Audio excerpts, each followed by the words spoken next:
Hey guys, nice to see everyone. Hi. Hi Claudia. Thank you for coming today to our show. It is hosted by Travel Payouts. Travel Payouts is an affiliate network for travel that helps travel bloggers and different travel content websites to monetize their content. So today we are going to speak about travel bloggers' failures and mistakes that they are doing along the way.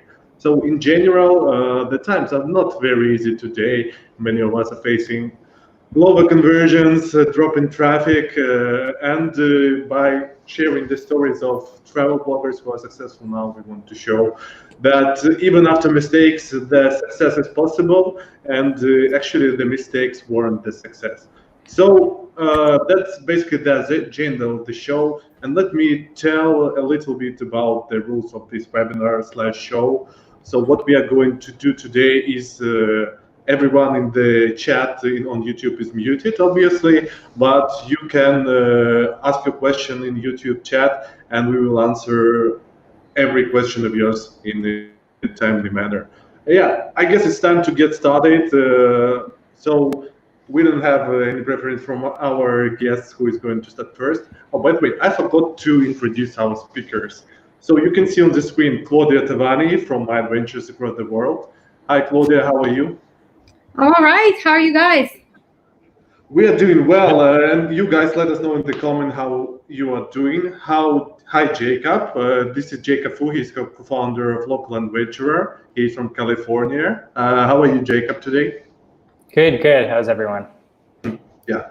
And we've got Christenson, the founder of AmateurTraveler and the podcast, AmateurTraveler Travel Podcast, and also I think 5 more websites. Is it right, Chris? Yeah, it sounds about right. Yeah, this week in travel, Passport Travel Marketing and Passport Travel Marketing and PR Podcast, CaliforniaTravelMedia.com, and some others.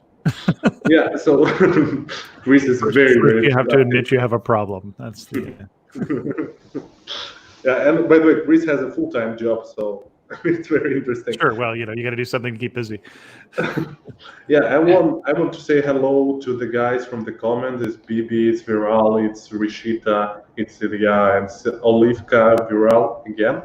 Yeah, so let's start with Jacob. Jacob, I will be happy to hear your stories of failures. I know that they are not that dramatic, but they are very interesting and very insightful. So I'd like to, when we were talking previously to this show, we talked about the monetization. Can you speak a little bit about monetization? How soon did you started it? Yeah, absolutely. It's funny, kind of what you said. I wouldn't say we've had any catastrophic failures, but at the same time, we haven't had any big spikes in success either. It's been a very slow and steady for us with our blog. We started the blog about 8 years ago, and I think for the first 1.5 to 2 years, we really just focused on content and didn't really think about the monetization aspect too much at that time. And partly just because we weren't sure what we were doing. There weren't as many resources out at that time. And now, when people ask me about blogging and ask for advice, that is one thing that I recommend is you can start monetizing pretty early now, and there's so many resources out there that you can use or to help you figure out what's going to work for your site. But yeah, I think there's so many different revenue streams, and it doesn't hurt to start early. You want to definitely get some content out there first, but once you have a little bit out there, you can start reaching out to brands and just show your value. By the way, Chris, I remember you told us that you started with monetization pretty late too. Is that right? It depends. So in terms of, for instance, things like affiliate marketing, which, I'm with Jacob. I think you ought to start that with your first post. Honestly, There's really no reason why not to, because you're putting in a link that takes somebody to something that they have decided they're interested in. But with the podcast, for instance, the very first podcast expo. So I started AmateurTraveler 15 years ago. And so I started the podcast, for instance, in the first year that podcasting started. And at the very first Podcast Expo, when I'd only been going for a couple months, there was a meetup of people who were interested to talk about monetizing podcasting, and there were two of us. Only two people showed up. So I have been interested in monetizing the whole time, but that doesn't mean it's been a major focus. The plus and minus of having a full-time job most of the time that I've been doing this is I haven't had to monetize it, but that also means that it's one more thing, and when you're trying to put out content on a regular basis, it's a thing that can easily get forgotten. Yeah, for sure. Yeah, I think there are many travel bloggers and podcasters who are doing that for the dream, I would say, rather than making money, and just forget about this aspect. Yep. By the way, Claudia, when did you start? How many years did you start monetizing your blog? After starting? When it comes to affiliate marketing, big mistake. I didn't start immediately. I wasn't pushing hard enough immediately. I actually got my very first $10 from blogging probably 3 months after starting, and I was so excited. $10, wow, to me that was really something. I have to say that I've learned from this mistake, and now I opened my niche site, and from post one, as Chris was saying, from post one, I've started putting affiliate links. The thing is that it's so much easier to do it along the way than to have to go back and start placing affiliate links all over your posts. I actually ended up with my main site, I ended up having to pay someone to do this because it's so time consuming. It's crazy. It's so much easier to do it when you write a blog post. You can include it in the research for the blog post. And obviously, some things are easier to monetize than others, like, some topics, but always try and find a way to monetize blog posts. If you don't place affiliate links, it's a missed opportunity. Yeah, I agree. My profession is sometimes chasing bloggers and asking them to install affiliate links. And I often get this doubt when they say it's a lot of effort. So nice to hear that you've hired a person to do it for you. Maybe that's something that we should do. And Jacob, how long did it take you to start to monetize your first blog post? I would say, I don't know the exact date, but yeah, I would say it took us about 1.5 years, at least, before we even thought about it. And then, like they said, we started with affiliates just because that's kind of the easiest to do. And then probably another half a year before we even thought about doing sponsored stuff. And then obviously there's ads as well, but that's more of a numbers game where you want to wait. You want kind of that base level of viewership for the site. For me personally, my specialty, I guess, or my background was in sales and marketing. So I work a lot with sponsorships, especially the last couple of years. And I think that's something even that if I could go back and tell my younger self about when we were starting the blog, I think as you grow your site, I felt this pressure of, I don't have a big enough audience, or I don't have enough views to be reaching out to brands. But I think that was wrong of me. And I any size audience is still a value to a brand. It's just about valuing that and pricing yourself correctly for that. Speaking about brands, I'm myself not a connoisseur about this topic, so maybe you can tell a little bit more about working with brands and what mistakes you did at the initial stages. Yeah, absolutely. I think kind of the steps that I recommend is when you run a blog, you need to learn a lot of different skills. It's not just about creating content and taking photos, but as Chris and Claudia probably know, you have to learn SEO, you have to learn some web design, you have to learn how to do accounting for the site, but also you have to learn how to do sales and account managing. I think when we work with brands, one thing that we often hear back is like, thanks for replying to my email within 24 hours. And it's always surprising how often people don't necessarily, follow up with that. But working with brands, I think it's you want to develop that skill, and early on, you don't reach out to that dream brand right away. Practice and work with some local brands, and try to find smaller just people to work with to practice before you kind of reach out to those big brands that you really dream for.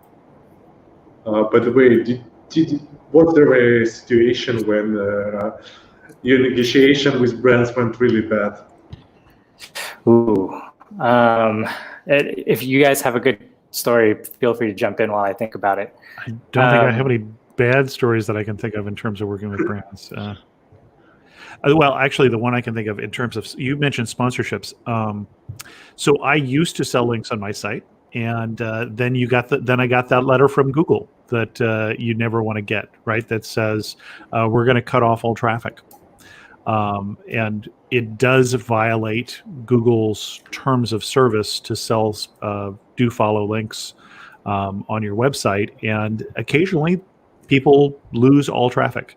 And so, that's just something to be aware of, that I think I've seen different bloggers over the years get caught by that. So that's just something that can happen, and it's not a good day. I had a warning letter, which I pay attention to my Google webmaster warnings, and so I've repented. I don't sell links on my site, and but I've seen people who didn't see the warning letter or didn't get a warning letter and just lost all traffic, all SEO traffic, obviously. Wow. Yeah. I think. Oh, go ahead, Claudia. I haven't gotten the letter. I used to sell links. I stopped. I removed all the links, or made them all no follow, and that happened around a year ago, I would say. And now, I keep getting emails for do follow links and sponsors. Every day. I get them every day. And my answer, I always send my rates. I mean, most of the time I do send my rates, and let's say, that it's going to be for a no follow links or a link that is tagged as sponsored. And obviously none of them is interested. And then they say, oh yeah, but that's not doing good to me. And I'm like, yeah, but if you get caught by Google, it's gonna hurt your business and mine, and I don't want my business to hurt. It's a no-no.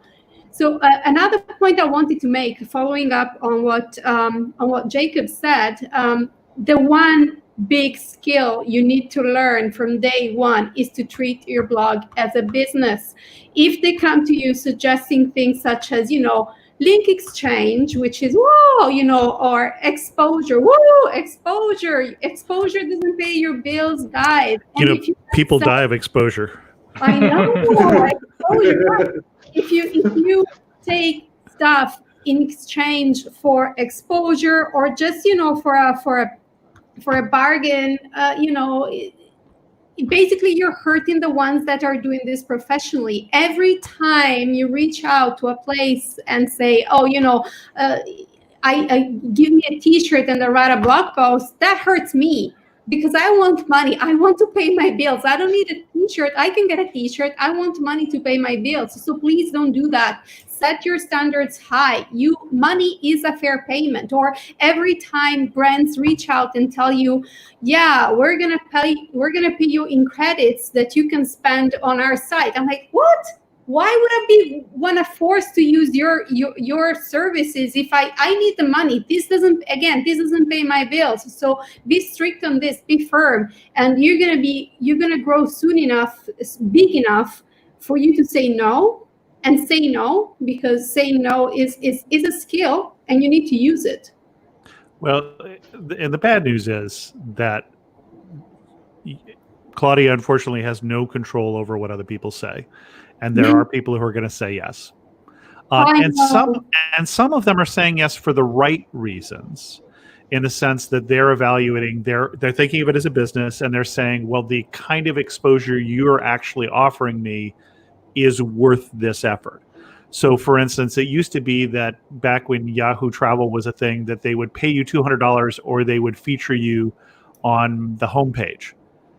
And that's one of those things that I would think about doing it for the future, because that was actual traffic and actual exposure. But, most sites, it's like, we'll give you exposure on my site. And then you look at it and you look at their domain authority and think, okay, you don't have any more traffic than I have. That is of no value to me. The other day, I got an email from someone that offered to write a guest post on my site. And she said, well, I don't have money to pay you. Well, first of all, the topic was not relevant to my site. And then, she said, I don't have money to pay you, but I can share your post with my social media audience. And I was like, interesting. I had a little bit of time. So I checked all the social media channels, and Facebook page did not exist. She had 1 follower on Twitter and 1 follower on Instagram. So I replied to her saying, is this actually a prank? She said she was not. She said it was not a prank, but I'm pretty sure it was. Interesting. Yeah, there are so many stories. Bad pitches every day. By the way, we've got a question for Jacob. I'm putting it on the screen. Jacob, do you do everything alone? That's a great question. No, I definitely don't do everything alone. I work with my wife, who's actually the brains of this operation. I'm just the pretty face. Yeah, we work together. Now, between the two of us, we do most of the work ourselves. We do contract some work out at this point, just because there's a million things to be doing on the site all the time. So we do hire contractors every so often, but we don't have any other staff at this time. It is just us two running the site. Okay, thank you for answering. By the way,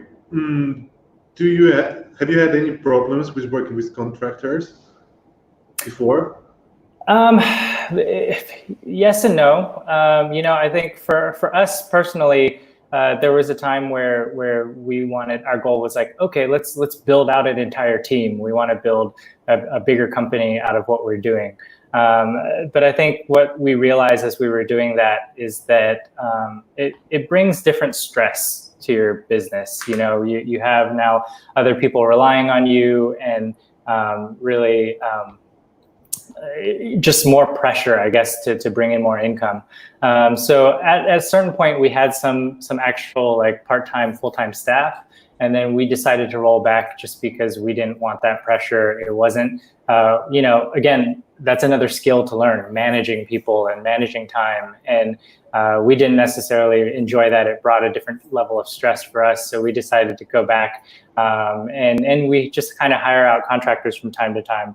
I think the hard thing is finding good help, finding people who want to, who do work. Well, nobody's going to work as hard on your site as you will, but finding people who you trust and who will use the time well. Yeah, that's definitely another skill, managing people. So again, when you bring someone on your team, it must be stressful at first, and maybe there are some kind of challenges. Have you had any problems with that, Claudia or Chris? I wouldn't say so. I do hire people from time to time to manage different things on my site. For example, I had the one person I mentioned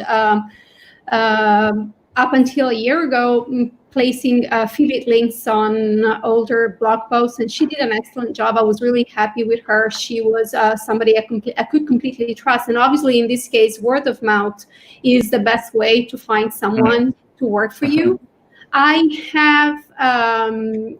have occasional writers for my niche. Well, actually not now for my niche site, and again, word of mouth. I managed to get in touch with them. I have my sister working for me, and on my niche site, and I have, and obviously I can trust her.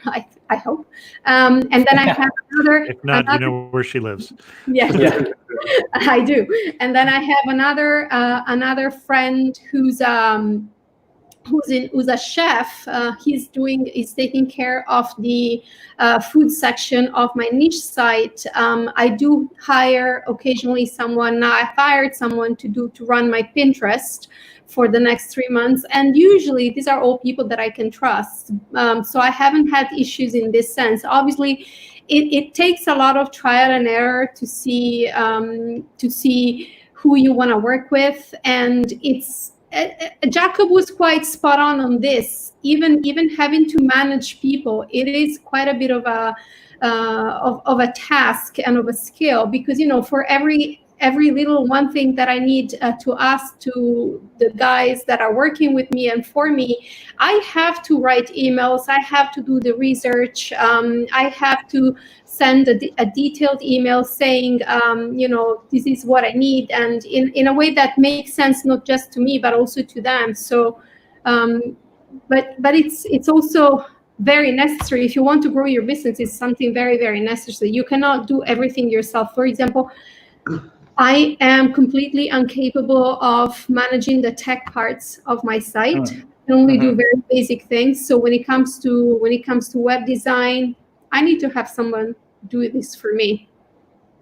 I'm in a different spot. I'm a web developer, and I've been a web developer since the web was Steam driven. So I've been in fact, I've built websites for HBO, A&E, History Channel, Biography Channel, and TV Guide, the NBA, Marriott, eBay, lots of different companies, and still work as a web designer and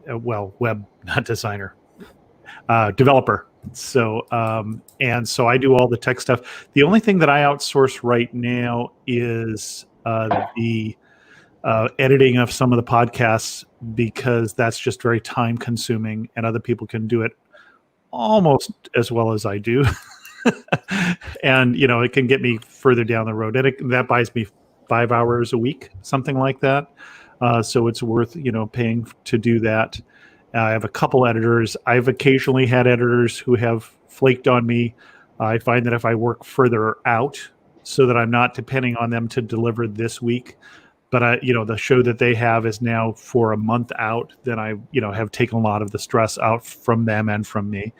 And then I actually do outsource some of the writing, so I do take guest posts, although I have guidelines that are when people write and say, I can write a 500-word guest post for your site, and you're like, yeah, no, I'm deleting those off the site. I wrote those before, and now those are just taking up space and not getting me any traffic. So, I'm looking for 2,000-word plus guest posts that are well written, and quite often when I get those pitch letters, if the pitch letter has any grammatical errors, basically it starts with lowercase I want help you with blog guest post. I just say no. It's not worth even sending the formatted reply. I have a reply I'll send back to you that will give you all my guest post guidelines or podcast guidelines, or add things that are all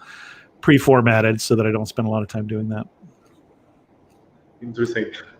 We've got a question to you, Chris, from Rishi today, and it's an eternal question, I guess. What are the ways to increase traffic? Yeah. So, couple.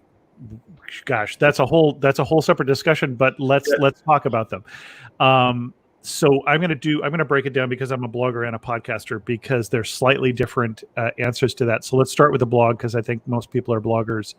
So all of the different traffic driving mechanisms are, word of mouth. They are SEO, which I think is probably the one that everybody should be focusing on right now, understanding what people are looking for. Obviously, the quality of your content, so that you can turn SEO. So SEO is not audience. SEO is traffic. Audience are people who are looking for your work. So they're coming back for your work, or they're subscribing to your site or your RSS feed or your social media or things like that. So the quality of your work will help turn your traffic into audience. And then, social media and all of those sorts of things are the ways you increase traffic. Getting your word out there, getting on other people's sites. Podcasting is somewhat the same. The only difference is that you are going to increase faster if you are putting yourself in front of other podcasters.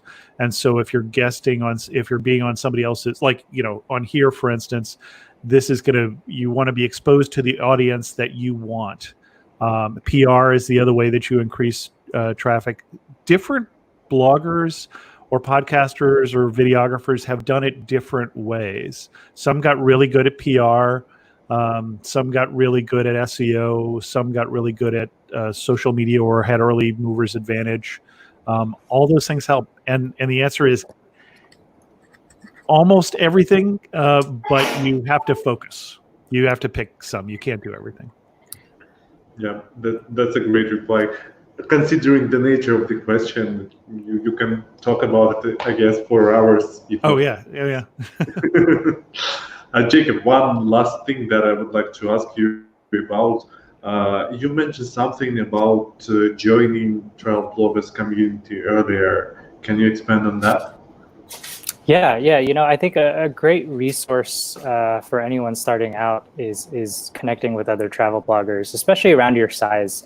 I think that's something from the beginning that's been helpful for us, and whether that's through conferences or online forums, we've been able to connect with people who go through the same struggles as you, but at the same time, everybody kind of does it differently. Whereas, for example, we focused on sponsorships. We had a friend who did an amazing job with ads on their site. And so I remember when we were talking about it, we shared a lot of information, and we're able to learn a lot from each other to learn, not only how to grow your traffic, but also how to monetize your site differently. And I highly recommend doing that with people who are roughly your size, because I have a real problem with that, because most travel bloggers are not my size; they're shorter. Well, when you're that tall, you just you're kind of in your own league. But yeah, it's traffic size is a great way to do that, just because a lot of times you'll run into the same types of issues and same types of problems, and you're able to kind of relate in that sense. So over the years for us, we've been able to grow together with some of the other bloggers that we met early on, and we always recommend connecting with other people as well. There are a number of great Facebook groups. Sometimes it's by size and sometimes it's by interest. So it's the family travel bloggers or the middle-aged travel bloggers, or some of them are private. It's the over 100,000 page view travel bloggers. You can't just get into that or even find out that exists. But asking around with the people that you meet, some of those are good resources, especially when you get stuck with something technical, or you're looking for an idea. But I agree with the travel conferences and things like that. I'm an addict to the TBEX travel conference. I've been to all but one. So they are fun, even just to see other faces, because blogging is a very solitary job. You basically are stuck at home every day for days on end, for even 6 months. Like, this is what happened to me since I came back from my last trip, and then we went into lockdown. And so you go to conferences basically to see friends, because you need friends in the community. And then, as everybody's saying here, it's friendship, but then it's also helping you. Somebody else is going to face the same issues you are. Even just the fact that you may be stuck and you don't know what to write, or you're facing a writer's block, sharing this is helpful always. Yeah, so TBEX, TravelCon, Women in Travel Summit. There are others as well. Are all fun. Yeah. Actually, Claudia, you picked up a thought that I think about the first time, that travel blogger actually is a solitary profession. Yeah, I've never thought about that, and it's pretty interesting. And every one of us needs a community. I mean, most of the time we're seen as travel blogging is seen as the perfect job, because we're visiting beautiful places, living a glamorous life. And I have to say, I mean, it's my dream job. I wouldn't change it for a thing. It's what I want to do. And when when COVID hit and people started saying, "Oh, we're gonna have to look for a different job," I'm like, what? No, this is what I want to do for the rest of my life. It's what I love, and I'll keep doing this. But it's a lot of work, and that's something people don't get. The content doesn't appear on your blog magically. The photos don't get edited magically. You don't get traffic just by snapping your fingers. And that's why you have to value what you're doing when brands approach you. And if I can add one thing to what Chris said about ways to increase traffic, there's one key thing that oftentimes goes unsaid. The number one way to increase traffic is to produce content, and obviously preferably good content. Yes.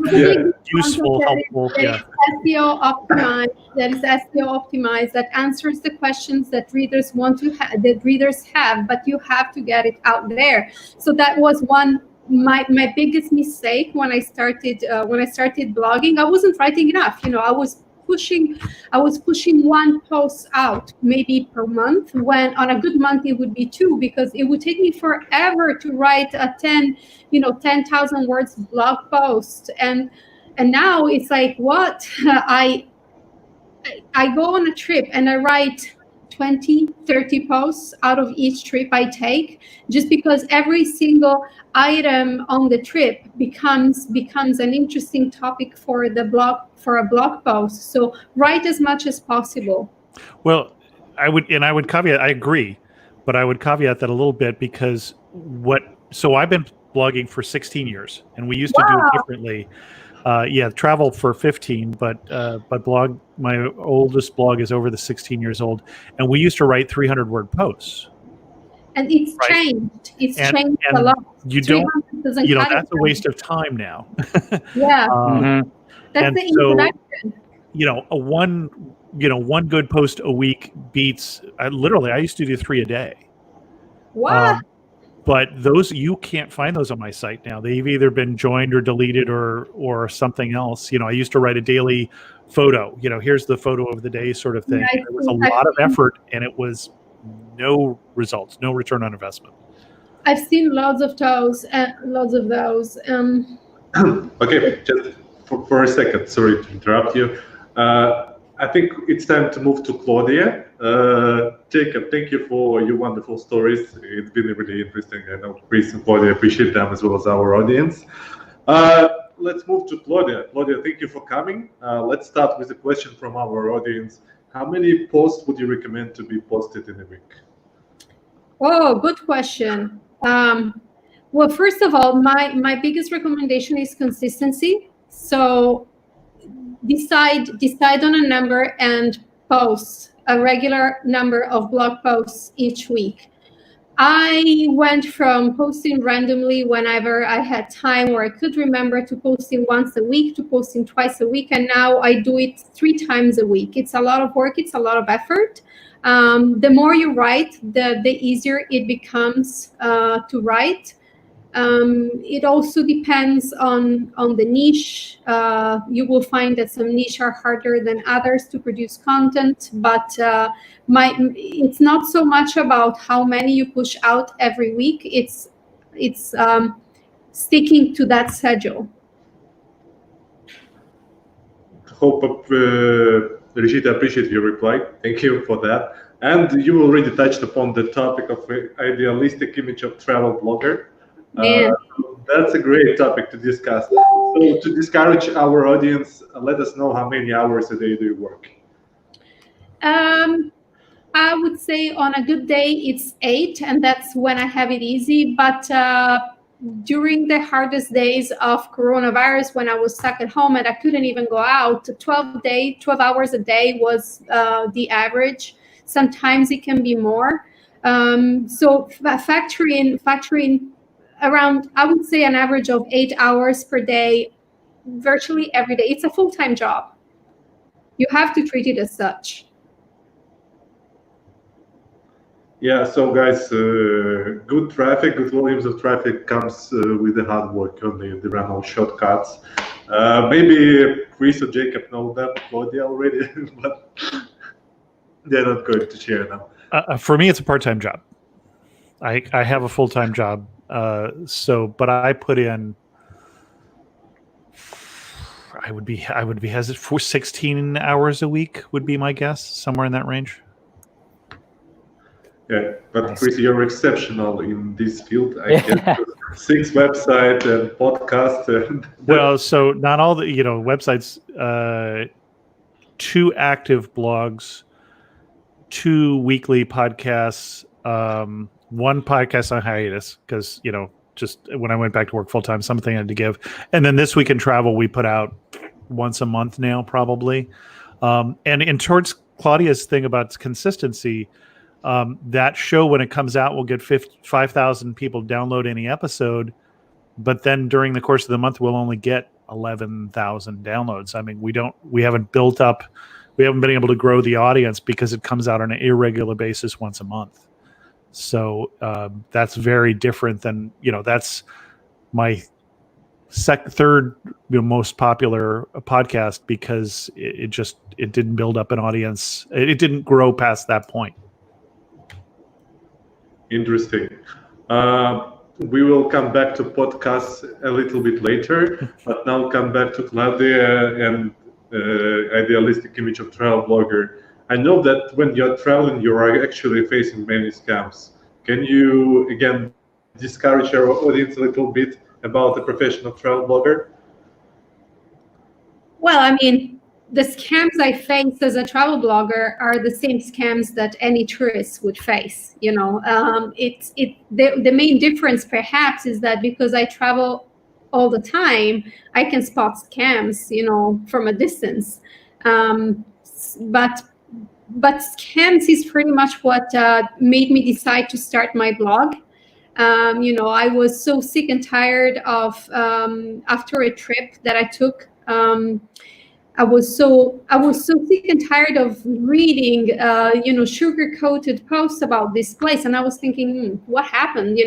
I wasn't having my experience was really different, and then I decided to write my own version of it. And people were happy to read the actual real story, and that is to date is not my most popular post, but it's definitely the one that gets me the most comments, even the most angry comments. I have to say, I got one angry one a couple of days ago. Somebody that misinterpreted even the use of my English. She was not an English native speaker, and I'm not a native English speaker myself. But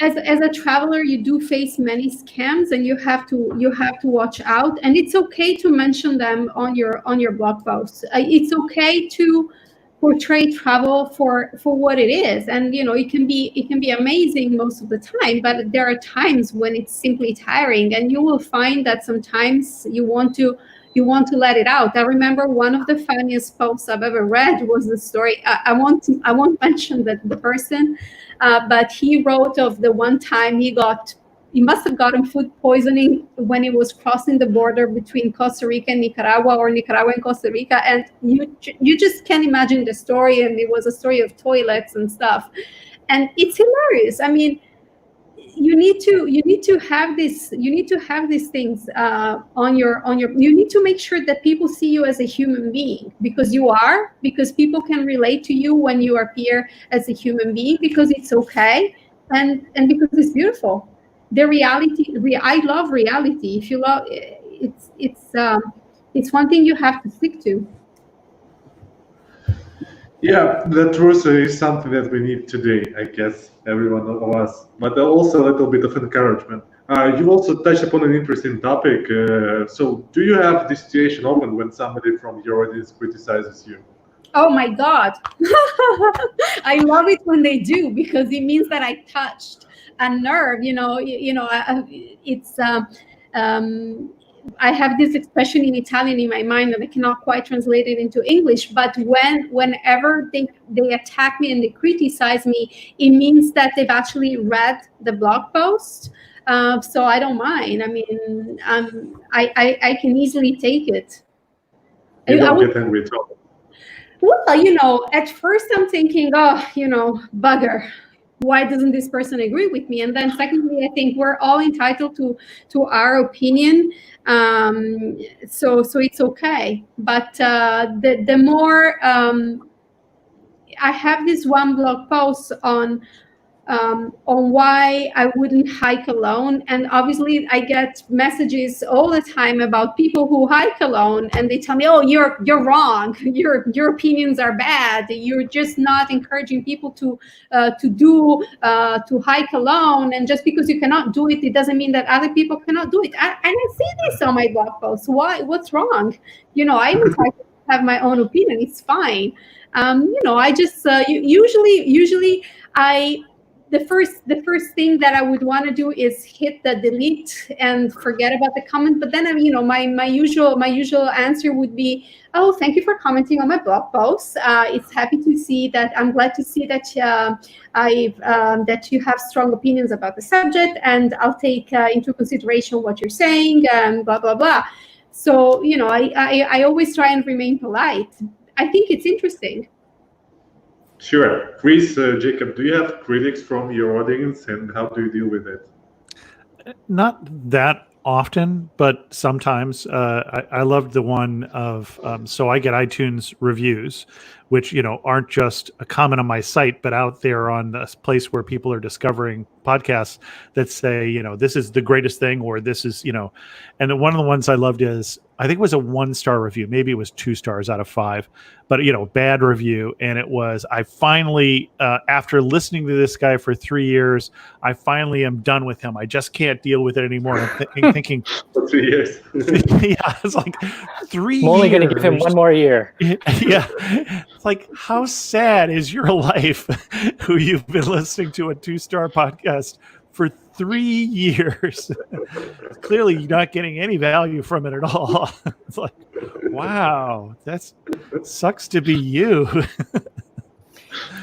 Yeah, I think as your site grows and you get a larger audience, you're bound to have people who disagree with you, especially if you put out statements, any sort of like strong statement one way or the other, right? And it's just something that I think, Claudia, the way you handle it is the way you do it. You just kind of, you take the high road, you say thanks, and if they want to have a discussion, I'm more than happy to have a discussion. But otherwise, most people don't really want to talk about it. They just want to get angry and voice their opinion. Like for example, we send out a monthly newsletter, and on this past newsletter, we talk about travel safe, wear a mask. And I got a huge rant of an email back that just said, I don't have to wear a mask. Don't want to get into that because that's a whole nother issue here in the US. But it was just this lady who just went on a rant. And the funny thing is, it was this really long, angry rant. And at the bottom, she just goes, please reply. And so she's like, I don't know what to reply. I replied and kind of did something similar, like, thanks for reading it, and I'd love to hear more about your thoughts, because I'm more than happy to have a conversation. But yeah, it's something that you don't really, I feel like festering on it will waste your time. I think if you see something that's trending repeatedly, where it's something that's more constructive to your site, that's something that you can take and change. But if it's just people ranting in their own opinion, it's just kind of a waste of breath.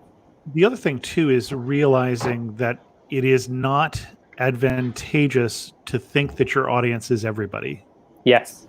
You really have to pick your audience, and your audience will pick you based on whether they agree with you or not. So, for instance, Amateur Traveler Podcast is, I'm a nerd. I mean, I am unabashedly, unashamedly a nerd. I'm interested in history. I'm interested in technology. I'm interested in trivia. And if you aren't, and if you're somebody who just wants to hear about go lie on the beach, fly and flop vacations where you're going to an all-inclusive resort and never seeing the country, you won't like it. You should not listen to my podcast. That's not what we do. And that's fine. I don't, say that you shouldn't do that vacation. I know for some people, I want to go to the all-inclusive resort in Cancun and I want to, drink all day and such, is what they want. It's what they need. For me, that sounds boring. So we're not going to talk about that in my place.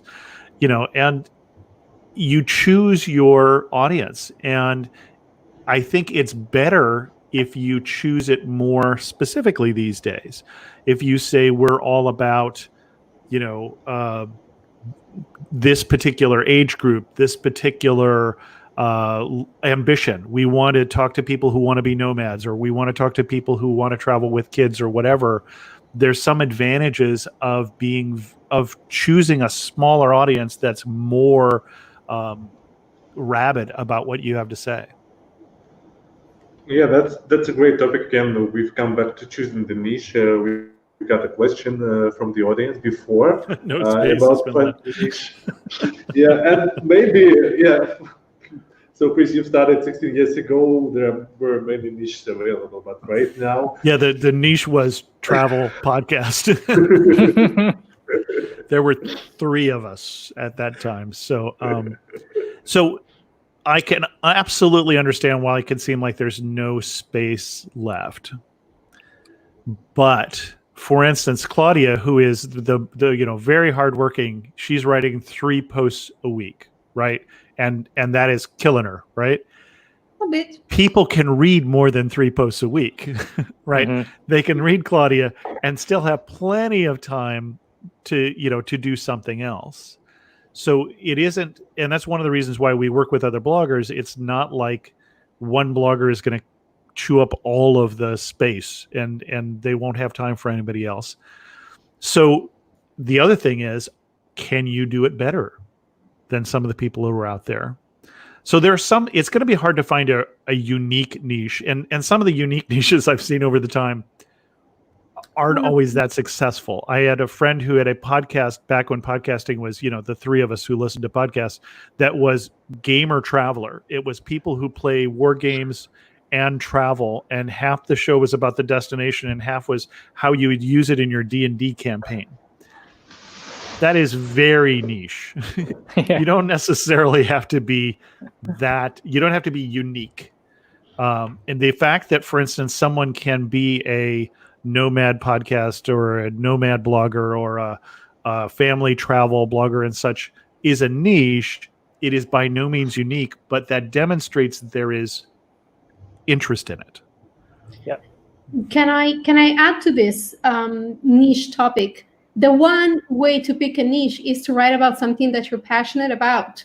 So, maybe you have to find, if it's travel blogging, for example, write about a place that you know inside out, that you love. I mean, when it came to opening a niche site, in my case, so I have 2 sites and I'm thinking of opening another one and another one. First, you have to admit you have a problem. Yeah. Yeah, I have a problem. Well, look, there's a blogger I know. She has 4 sites. Already. The whole point is to open that your niche site is going to have to be about something that you're knowledgeable about. So I had no doubt that my niche site had to be about Sardinia. It's the place I call home, the place I know better, the place I love the most, the place where I probably want to settle, and the place where I can spend time, even when I'm not traveling elsewhere, I'm here. So it's the most obvious thing. I mean, for me, it's California. I just started a California blog last year. Yeah, exactly. It has to be something that you know, something that you're passionate about, and something that where you really have something to say. It's pointless to write about, I don't know, Antarctica travel if you haven't been there, even though it's easy to monetize. But if you haven't been there, you haven't been there, and just forget it. If you are from Madhya Pradesh, just to name an Indian, the first place I visited in India, if you are from Madhya Pradesh, there's plenty to write about Madhya Pradesh. And surely if you're from Madhya Pradesh, you will know more about it than the average person, aka, me, for example.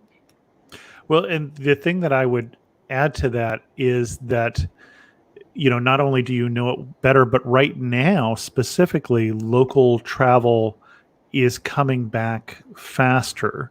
So I'm still seeing, for instance, the podcast hasn't really been that affected because it is an audience, not SEO based. But the Amateur Traveler blog, I'm still at something like half the traffic that I was pre-COVID, but my California blog, which is much smaller still, is already has bigger numbers than pre-COVID. Now, partially it's because I'm still in that growth curve, but partially it's because people are like, I'm not getting on a plane. There's 30 million people who live in that state who, now are saying, where can I go in California? So there's some other advantages right now to niche sites too that were not anticipated when I started the blog a year ago. Yeah, I want to add that based on TravelPay's data and basically on data of each travel website, the domestic travel is growing right now because international travel is just, in most cases, doesn't exist. So write your content about domestic travel. Well, I also see that some of the most successful bloggers, and I mean successful in terms of audience and successful in terms of monetization, like My Tan Feet, who are both awesome people, but 6-7 figure bloggers. They basically focused on Costa Rica. She's from there, they live there, and when you search for something on Costa Rica, you will find their article because they're just killing it on Costa Rica, and then they're working with people, creating their own affiliate programs in some cases for people who don't have it. And there are some advantages of niche travel in terms of not just audience, but also in terms of SEO and those sort of things. That's all we talk about. And so, you establish yourself as the expert on that area or one of a small number. And Sardinia is a great thing for that because, we're not all blogging about Sardinia. And if we are, we're writing one post, right? Not even the actual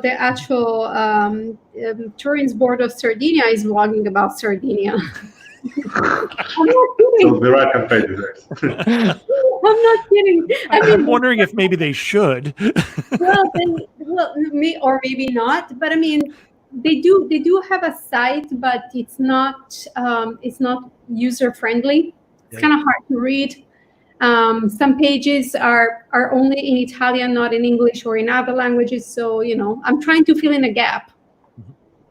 And that is great. Yeah. I've been reading your blog and now I want to travel to Sardinia too.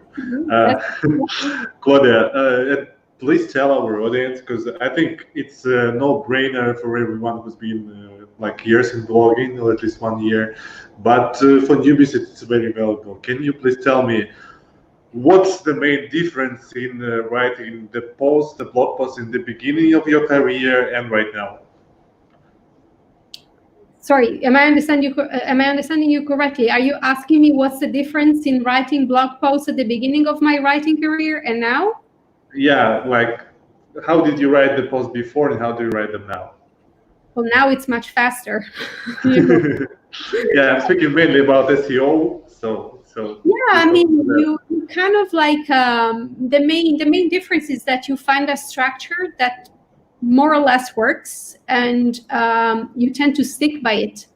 So you know what's gonna have to be in a blog post, and so following a specific structure definitely helps. I try to give out as much information as possible that readers can use and can find and can go to whenever they're visiting a specific destination. I honestly think it's the structure that the more I think about it, the more I think it's the structure. So each blog post follows a specific structure where I have an introduction, and then where I go into the core of the post, mentioning the various places, things to do, attractions, whatever tips it could be, and then a conclusion, and that definitely helps. And in terms of SEO, if I remember correctly, when you just started, you wasn't writing the SEO post. No, that was the one stupid thing I did when I started. I would get invited on trips, and depending on and then I would do the minimum amount of work required. So if one blog post was required as deliverables from the trip, I would write one. and that was it. And I thought, well, that's what they're asking, and they shouldn't get anything more than they're asking. And then I didn't realize that in reality, I was not, because I didn't want to do them the favor, I was not doing a favor to myself, because ultimately the more you write, the more your audience grows, the more the more you get page views, and the more you get page views, the more you get money, which is what we all want, or at least what I want. So that's one thing. Another thing I was doing, I was writing one big, beefy, enormous SEO post where I would throw all the information and then maybe write, whatever post that came into my mind, like a story, something a bit more personal, which I think. I don't want to say it's something you shouldn't do or you should do. Your personality can very much come through an SEO post, I think. So what now? I definitely try and exploit every single useful keyword that I can think of when I visit a destination. So if the sponsor says that I need to write 1 or 3 blog posts, chances are I'm probably going to write 10. I don't care. If it's not because I want to make them happy, it's because I want to make myself happy and my audience happy. That's the whole idea. Chris, Jacob, does it ring the bell? Did you have a same situation? Yes, although I can beat Claudia in terms of thinking of how post change. So first of all, longer. I talked about starting with really short posts, but also I have some posts on my site which I'm even now just getting rid of that were travel journals. Mm-hmm. This is day 1. I'm here. I did this. I did that, and I don't post travel journal articles, either mine or anybody else's. At this point, they're not that interesting. They're not that SEO rich. They're not doing my audience a favor of synthesizing what I learned from this and what you should know. And so that's definitely one of the things that has changed. Jacob, I throw it to you. Yeah. No, I think we're kind of in the same boat. We back in the day, we wrote short posts as well, and as things have changed and our process has changed, the posts have gotten longer. But also, just like Claudia, we have a process now, and I think that's the biggest thing that has changed for us. We have this step by step. We know, okay, we're going to do SEO, keyword research before we start writing the posts, and then we have the structure that we're going to put it into, and we usually put all the text in. Then Esther edits the photos and puts that in. Do you both have a checklist? We've used all kinds of systems over the years, from a physical checklist to just at this point we're kind of in a groove where we just know what we're doing. For a while we were using like a checklist or kind of like a any of those online project tracking to make sure that we get everything done for the post until we kind of had that process in place. So everything is kind of set now. We know exactly what we're doing, and it helps us structure our days and make sure that we get everything done for each post. The other thing that's changed for me is I don't spend as much time on social media as I used to. Mm-hmm. I used to make sure that I tweeted out every article 6 times in the first week that went out and things like that. And now I schedule 1 tweet, and then I'm done with it because Twitter wasn't driving me traffic. Yeah. I do recycle through my old articles, the better articles. Basically, I have a tool that I wrote because, I'm a nerd. I think we already established that, where it basically will tweet out about 6 posts a day from older articles that are worth promoting. But that's all. The reason I do that too is it's also that cycle that I look at 6 articles a day and think about, did I put a transcript on that podcast link, or do I need to put in more affiliate links there? Is that title right? Do I need to do something major with this? Do I need to pull this out and tell Google to ignore it because it's just polluting my my site, all of those sorts of things. I look at 6 articles a day and just put that on up. Basically twice a year, I will look at every article and see if I can make it a little better. Yeah, at this point, we spend almost just as much time redoing old posts as we do building new posts. Because we have such a big catalog, we're going back to stuff that made sense back then but doesn't work now, and either adding to the posts or restructuring the posts to our current format and making sure that it's SEO optimized, because that is part of it. Your pages are going to constantly change, and you got to keep up to date with it as well to make sure. And that can often be a better use of time. Exactly. Yeah. Guys, we've got a couple of questions from the audience. Let's just make it fast. I will ask the questions, and you will try to answer this as fast as possible. So, Jacob, lightning round. Most people are speed readers. Due to time crunch, they simply glance through the words. How long is it ideal for a post? For us, we write about 3,000 words for a post. I know, I think Claudia, you mentioned like 10,000 for yours. That's for us just has been worked well. We also throw a menu in there so that people can jump down to certain portions of the post that they need to get to faster. And you make it scannable, I'm assuming, with headers and things like that. Yeah, exactly. Perfect. Thank you, Jacob. Sorry, go ahead. I honestly write until I'm done. So sometimes it can be 1,200, sometimes it can be 5,000. So, and then having a table of content, as Jacob said, is important so that people can jump right through what they need to read. Thank you, Claudia. Another question.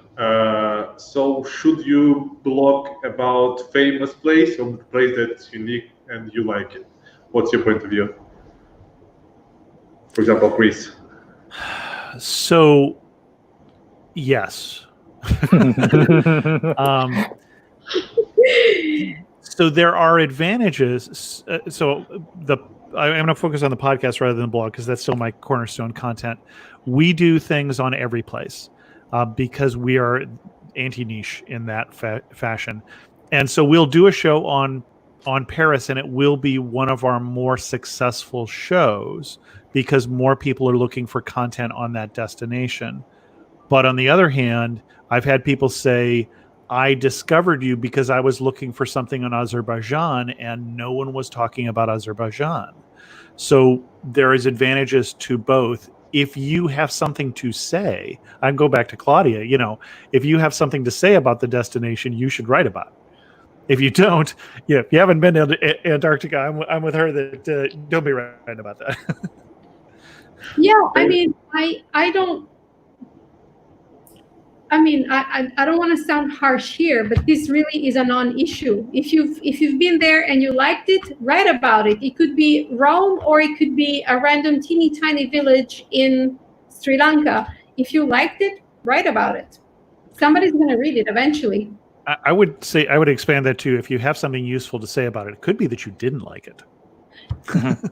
Actually, yes. Sure. If you didn't like it, write about it and explain why you didn't. Although you are going to get some crap. I'm used to that now. I think of Nomadic Matt writing that he didn't like Vietnam. It's like, oh, hey.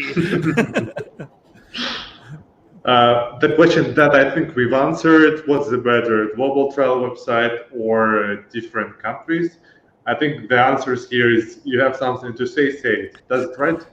I think it's a little more complicated than that. I believe that I recommend for people who are starting to blog or podcast or videography or whatever you're doing to make sure that you have that your strategy makes sense, that what you're trying to get out of it and what kind of content you're producing makes sense together and what kind of audience you're building.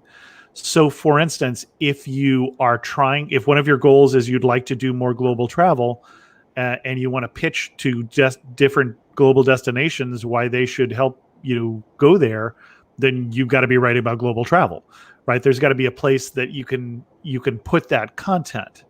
So it just needs to make sense as a group.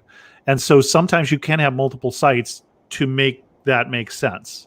Like Claudia is talking about, her third, fourth, fifth, and sixth website. I only have 2 right now. I know, but I can see it coming.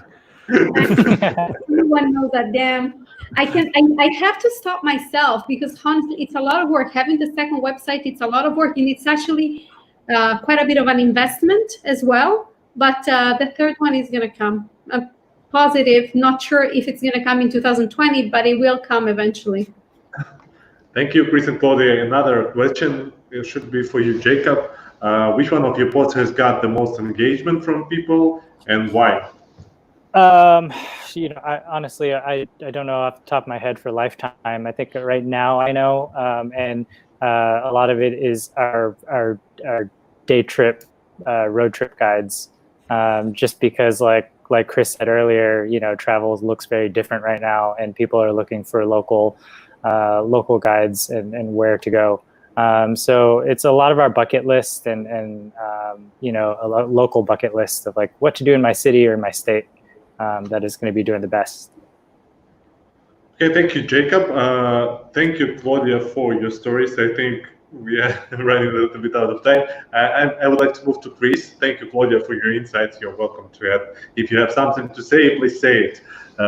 Let's move to Chris. Chris, thank you for coming. We've already heard lots of stories of you today. But please tell us more, such a historic perspective, how blogging changed for the past 16 years. So, well, the very first idea of what I had, one of the reasons why I say your strategy has to make sense. We talked about this a little bit, Sergey, that when I started the Amateur Traveler podcast, my strategy did not make sense. My strategy was I was working a full-time job and I was thinking I was starting a podcast talking about my travels. So I was podcasting 48 weeks a year and I was traveling 4 weeks a year. And that math does not work. So that's the first thing that changed in my travel blogging and podcasting was that I started incorporating other people's stories. And I still do that on both the blog and the podcast. The other thing that has changed tremendously is nobody cared about bloggers when I started. Basically, I wasn't offered any sort of sponsored trip for the first 5 years that I was doing it because there just wasn't a lot of that going on until about 2010.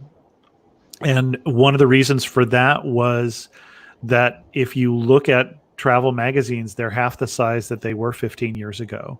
And if you look at travel sections in newspapers in my country, there aren't very many. Most travel sections over the last 15 years in American newspapers have shut down. And so I was talking about, I ran into somebody at one of the earlier TBEX conferences in Toronto with 2013-ish or something like that, who was with a major agency at that point and was talking about why she was there. And she said she had to work with bloggers because there just weren't that many travel journalists left who were employed at that point.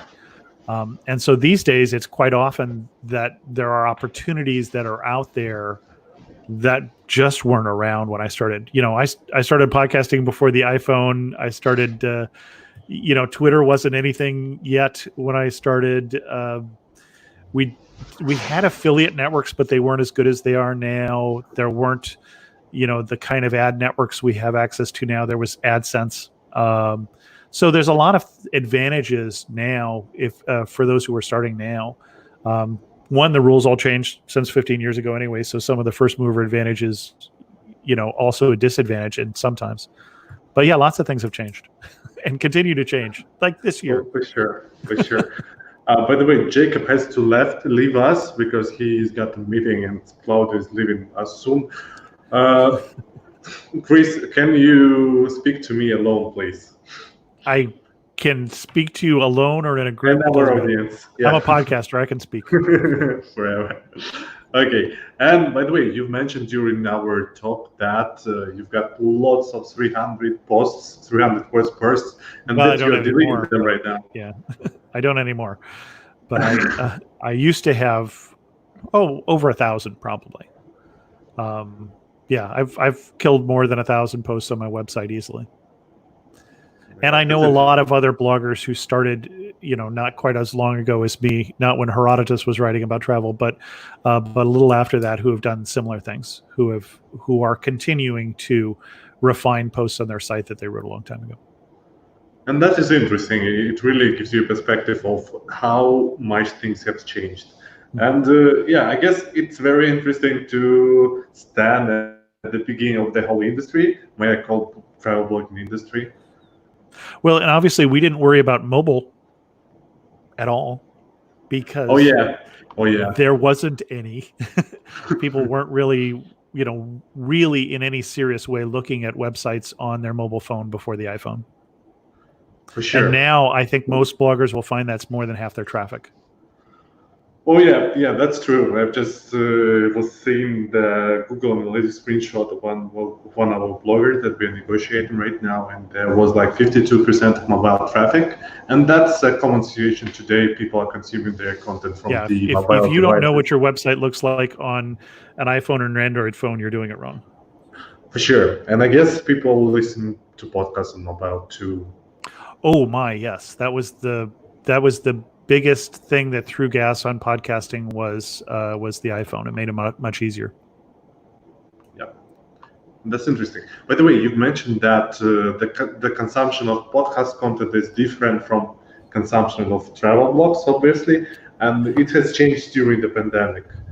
It has changed during the pandemic because people aren't commuting, so their normal routines and habits have changed. So most podcasts within the first 2 months were down about 10-15%, just because people weren't in their normal routine.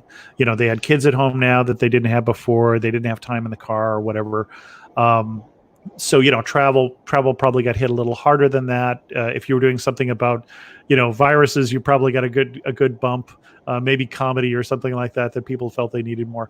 But on the other hand, it wasn't nearly the kind of bloodbath that we saw where, the SEO traffic just kind of dropped off because people weren't searching. But the podcast traffic is predominantly from an audience. It is predominantly from people who have subscribed and will get every episode. So any episode I do, even if it's on Azerbaijan or Lesotho or someplace really remote that people are not searching for, will get 12,000 downloads in the first month because they are in the audience. And that's why, whether you're blogging or podcasting, turning people into audience members from traffic is really a big thing. That's interesting. And another point that you mentioned that I think also pretty important, and you've distinguished it before, that there is your audience and how did you call it, like visitors? So you have traffic and you have audience. For instance, for a blog, all your SEO is not audience, it's traffic. Yeah. And so your newsletter, for instance, that's your audience. Your social media followers is an audience, although usually a less engaged one, because if you have 30% open rate for your newsletter, 40% open rate, that's good. But you put something out on Twitter, and if you get 1 in 100 people in your audience to even see it, that's good. So that's not as engaged. So the more you can get people engaged in whatever mechanisms, and newsletters are a great way for bloggers to basically turn traffic into audience. To be able to remind people of what you're doing, to be able to send some of your content. And that's one of my mistakes. I didn't start that soon enough. And I don't put enough time into newsletters. Yeah, and speaking about traffic and audience, I know that there is an opinion among travel bloggers, tell me if it's true or not, that in general, the people that come from traffic doesn't care about who you are. They just solve their problems. They don't know who you are. So you can try and get them to care about who you are, but when they come to your site, they don't know who you are and they don't care who you are the first time. If they come back to your site and recognize you again, for instance, while we were doing this, I went to Claudia's site. Well, I've been to Claudia's site. I promoted some of her posts. I recognize her. And so, that getting them to care about you is something that getting them involved in your story is where traffic turns into audience. And it is much easier to get somebody back to your site who's in your audience than it is somebody who is just part of your traffic, part of your SEO. They're going to go to wherever that next SEO link takes them. Claudia, do you work with converting your traffic into your audience? Very good question. I guess I should. I don't do so much. I find that when I actually write a proper newsletter to my subscribers, the win is the hard part. Sorry? The win is the hard part. Yeah, if I write an actual newsletter where I put a lot of myself, they actually reply. They actually get back to me. They actually share their opinions. They even say thank you. So yeah, I know. So that is something that I keep telling myself I should be doing it more often. I just find it time consuming. Let's face it. I'm with you. Yeah, one more thing to do for which I don't necessarily have the time. I like to think that the people that comment on my blog posts, most of them are my audience, just because they are looking for information and they know that they can find it there. Which is why it's important that when you write about a destination, you cover all the various topics about that destination that you can cover. So say that someone comes across your blog looking for information on the best beaches in Sardinia, and chances are that they're going to probably be looking for the best places to stay in Sardinia. They're going to be looking for, if they realize that you're a reliable source of information for one topic, chances are they're going to consider you reliable for their other topics as well regarding that specific destination, in this case, let's say Sardinia. So that may be a person traffic converting into audience. Well, yeah, when you start cross-linking to other articles and they start clicking that, you've started that conversion process. Absolutely. Absolutely. Yes. Definitely getting an audience on social media is hard because of the algorithm. It's easier to get an audience that is actually engaged. For some reason, it's easier to get an audience that hates you. We mentioned this before. Every time, I get the nastiest comments on my posts about Israel. Oh, they love it. They love commenting on those. They love it. They like my posts are about tourist attractions and things to do, and they want to get political. And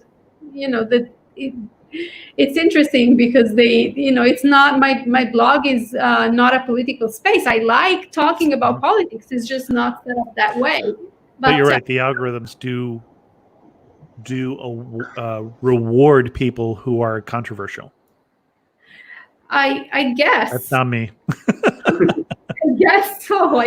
I mean, I guess if I post a photo of a site in Israel and I put an hashtag Israel, chances are that somebody's going to comment with "This is Palestine," which I don't want to argue in one way or another. I'm just stating a fact that this is what happens to me all the time, every time. Yeah, you might want to put the hashtag of Palestine on that one and just save yourself some grief. but politically speaking, that place is in Israel, so that's why I tagged Israel. That doesn't stop them. That one's debatable. I'll give them that one at that point. Maybe I should put both. That's not going to help. No, I don't think so. It's great that you're not writing about Kosovo. Yeah. Chris, so another thing that I guess it's quite interesting for me personally, and I guess would be interesting for our audience.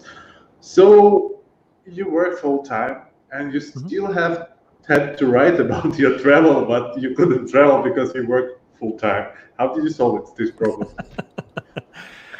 I one time, probably in the middle of my story, a travel story, maybe 7 years ago or so, I met up with the Craig and Linda from the Indie Travel Podcast in London. We just happened to be in there at the same time, and they were trying to make a living off of, of a podcast and teaching English and things like that, and had all sorts of time to travel and didn't have the money to travel. And I was working a full-time engineering job, or I was probably a VP of engineering at that point, and had all the money to travel, but didn't have the time to travel. And we were trying to figure out there should be something in between here. And I have actually did at some point quit the full-time job and go part-time. And that was a great combination of having the money to travel and the time to travel.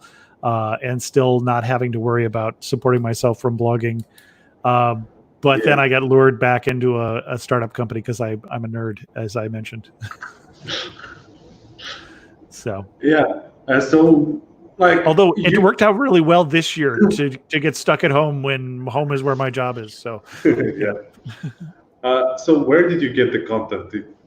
I mean, you were part-time like for 4 months or for 6 months, but all the other time, how did you get content? So I still managed to travel a fair amount. When I was doing full-time, I at some point was up to 6 weeks vacation, so I would use those very well. So the 6 years that I was part-time, I was on the road a higher percentage of the time, maybe a third to a quarter of the third of the time of the year. But then I've done. You can get a lot of content out of trips. I'm behind on my content. I mean, I've got blog posts and video. I've got video from 6 years ago that I haven't put up yet. So that is, the people who are writing me a press release because they think I need an idea to write about don't understand that my to-do list of things to write about is literally over 300. I know it was across 365 at one point. And I thought, great, all I have to do is write one post a day for the next year. That's cool. Claudia, do you have the same situation? Oh yeah, completely. There's destinations I've never had the time to write about. I keep telling myself I need to write about Guatemala, Bolivia, all of Mexico, Honduras, like so many places, so many places. I have a a list of topics I need to write about, and the more I write, the more I come up with ideas on topics. There's many destinations I never covered on my blog. And that's not even counting going back and improving the articles that you did write about it, or you didn't write enough, or you learned more since, or you've been back since, or they've changed. On my list is I've got a post that was very successful when it first came out about Harry Potter World in Universal Studios. It was a guest post. Well, it's changed a lot since then, and I've been back 4 times. I haven't written about it. I've got video, I've got photos. I've been there, and when I was one of 6 people in the area because I was on a press trip, and I still haven't gotten around to updating that article. So, and updating is almost as important as writing. Yeah. Really?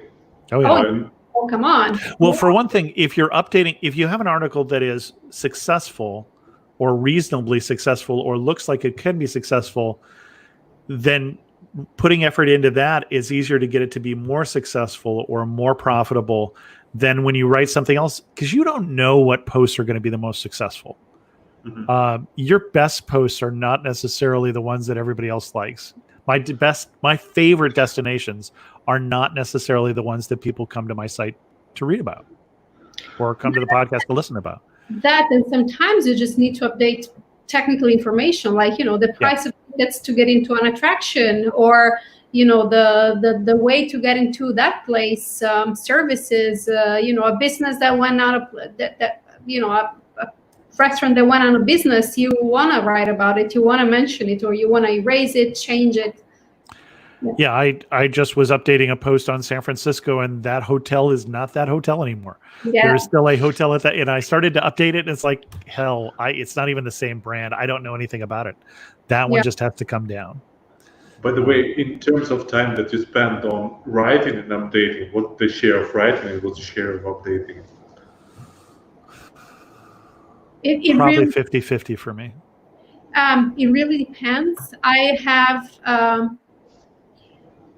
on so this last couple of weeks have been quite weird for me because I'm house hunting, and so that has been taking a lot of time.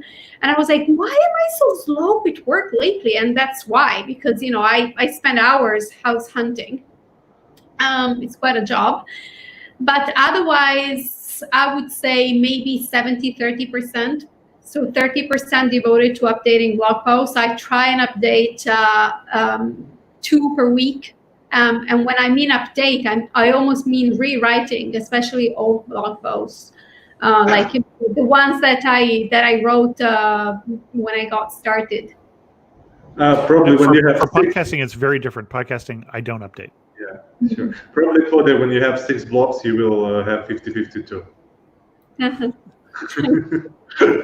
Why are you're all so confident in me? And I mean, it's I love it. Thank you, guys. Speaking of day jobs, I probably should go do one so that I still have one. Yeah. Okay. Yeah. I think we've talked a lot. It's 1 hour 25 minutes.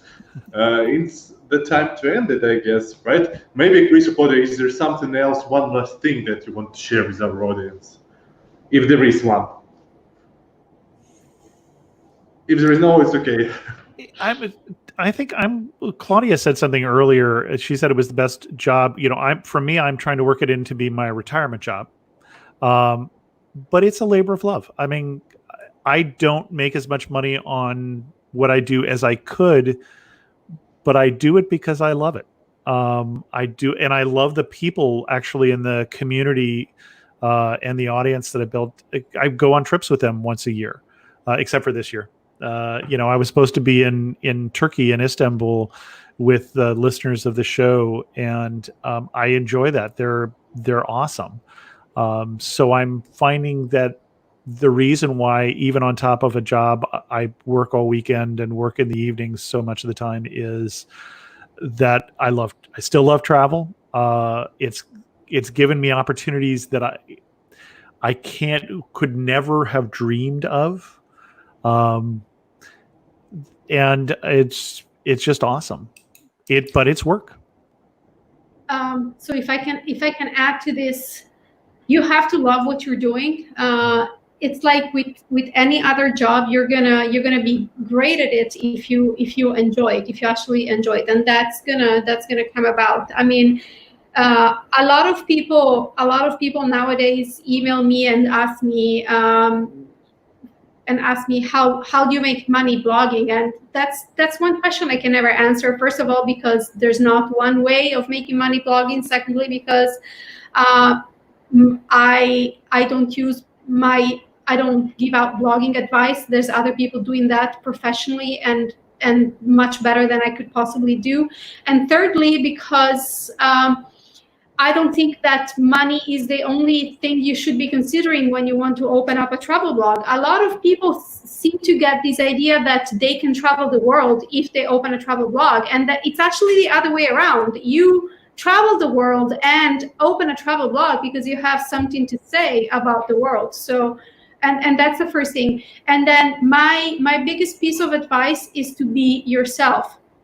So if you're clumsy and completely not glamorous, and don't try and portray yourself as a fashion victim, because that's not gonna work.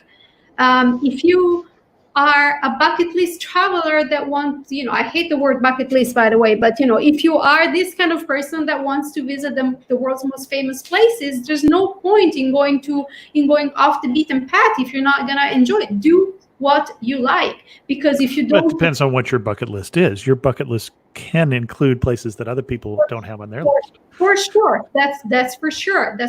But don't force yourself into doing something that you're not positive you will enjoy just for the sake of writing about it. Do what you like. Always be passionate about what you're doing, always, because this is the only way it's gonna work. Claudia, there is a surefire formula for becoming a rich and famous travel blogger. Be Claudia and be pretty. No, become rich and famous and then start a travel blog. That's the other way around. Okay, guys. Give it a try.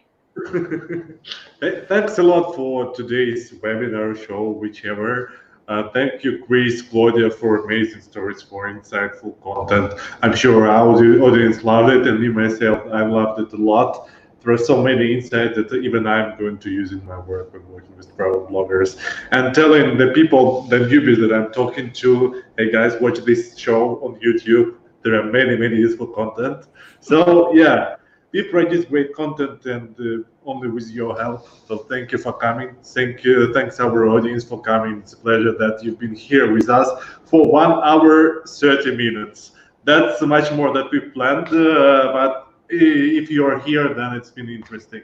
Thank you guys for taking your time. I mean, both speakers and viewers, it's been a pleasure to have you all on this show. Thank you. And have a great day. You too, guys. Bye. Thank you. Thank you. Bye.